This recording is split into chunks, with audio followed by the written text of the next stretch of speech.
ሰላም የጌታ ጸጋ ይብዛላችሁ። ኑ የእግዚአብሔርን ቃል አብረን እናንብብ። ወደ ሮሜ ሰዎች ምዕራፍ 4። እንግዲህ በሥጋ አባታችን የሆነ አብርሃም ምን አገኘ እንላለን? አብርሃም በሥራ ጸድቆ ቢሆን የሚመካበት አለውና፣ ነገር ግን በእግዚአብሔር ዘንድ አይደለም። መጽሐፍስ ምን አለ?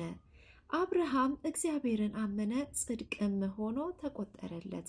ለሚሰራ ደሞዝ እንደ ዕዳ ነው እንጂ እንደ ጸጋ አይቆጠርለትም። ነገር ግን ለማይሰራ ኃጢአተኛውን በሚያጸድቅ ለሚያምን ሰው እምነቱ ጽድቅ ሆኖ ይቆጠርለታል። እንደዚህ ዳዊት ደግሞ እግዚአብሔር ያለ ሥራ ጽድቅን ስለሚቆጥርለት ስለ ሰው ብፅዕና ይናገራል እንዲህ ሲል፣ አመፃቸው የተሰረየላቸው ኃጢአታቸውም የተከደነላቸው ብፁዓን ናቸው። ጌታ ኃጢአቱን የማይቆጥርበት ሰው ብፁዕ ነው። እንግዲህ ይህ ብፅዕና ስለመገረዝ ተነገረ ወይስ ደግሞ ስላለመገረዝ? እምነቱ ለአብርሃም ጽድቅ ሆኖ ተቆጠረለት እንላለን። እንዴት ተቆጠረለት? ተገርዞ ሳለ ነውን ወይስ ሳይገረዝ? ተገርዞስ አይደለም፣ ሳይገረዝ ነበር እንጂ።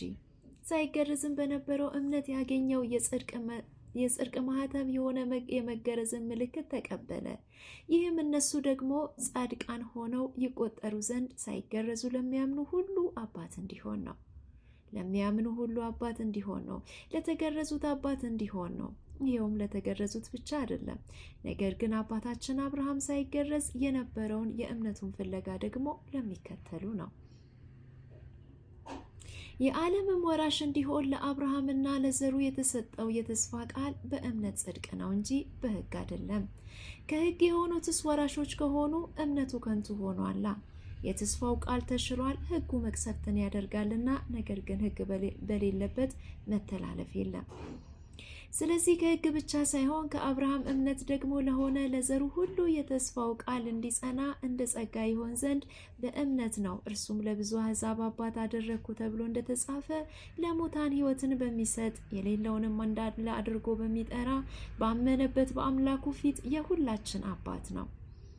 ዘርህ እንዲህ ሊሆን እንደተባለ ተስፋ ባልሆነው ጊዜ የብዙ አሕዛብ አባት እንዲሆን ተስፋን ይዞ አመነ። የ100 ዓመትም ሽማግሌ ስለሆነ እንደሚዩት የሆነውን የራሱን ሥጋና የሳራ ማኅፀን ሙት መሆኑን በእምነት ሳይደክም ተመለከተ። ለእግዚአብሔርም ክብር እየሰጠ የሰጠውንም ተስፋ ደግሞ ሊፈጽም እንዲችል አጥብቆ እየተረዳ በእምነት በረታ እንጂ በአለማመን ምክንያት በእግዚአብሔር ተስፋ ቃል አልተጠራጠረም።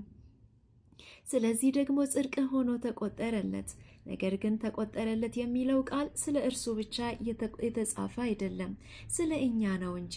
ስለ በደላችን አልፎ የተሰጠውን እኛን ስለ ማጽደቅም የተነሳውን ጌታችን ኢየሱስን ከሙታን ባስነሳው ለምናምን ለእኛ ይቆጠርልን ዘንድ ነው።